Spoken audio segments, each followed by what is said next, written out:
our users gave a lot of feedback regarding navigation through the course, some of those kind of things. They spent a lot of time on this, so they were pretty proud of themselves. One thing I think is important to note, that all of them are what I would call power users of JD Edwards. They're all very sufficient, and they've been using the 9-1 tools since last May. Every single one of them said, I learned at least one thing that I didn't know before I took this course. So they picked up one little nugget of knowledge, and these are our power users, our most advanced people. So there's value in this, even not for just new users, but for people that have been around the block a while.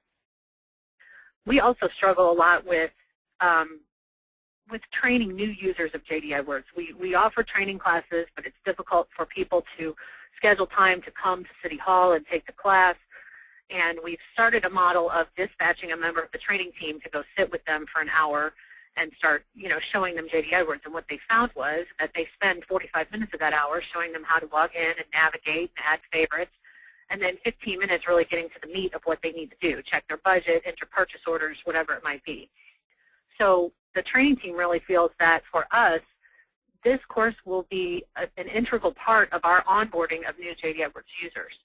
So we plan to offer this as when you arrive at the city as a new employee, or you are transferred into a job where you need to use JD Edwards, you will receive a JD Edwards log-on, and we are even toying with the idea of before you receive your JD Edwards login, you must take the JDEtips eLearning courses to give that basic foundation and that navigation and kind of that upfront, here's some of the basics about it, so it's not so scary when you log in and you go, oh my gosh, what do I do? You can say, oh, I remember the JDEtips course showed me that this is how I add things to favorites. So let me go in and start setting some things up and really kind of get that jump start by using this e-learning. So that was a lot of what we saw this as a good application for us, being that we're already on the 9-1 user interface. However, we did convert from World to Enterprise One back in 2006, and it was night and day. I mean, people were terrified of going from green screen to a web-based user interface. And so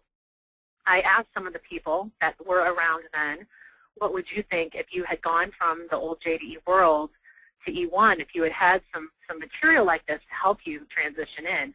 And without a doubt, all of them, without hesitation, said, this would be great because it takes some of the mystery and the scariness out of all of it. So if anybody on the line is considering an upgrade from World to Enterprise One, or I should say a migration, because World is a great product in its own right. So a migration from World to Enterprise One, they all said without hesitation that this would be a tool that they felt could have really kind of helped them and eased their fears as users before they even jumped into the real training of Enterprise One for their job function.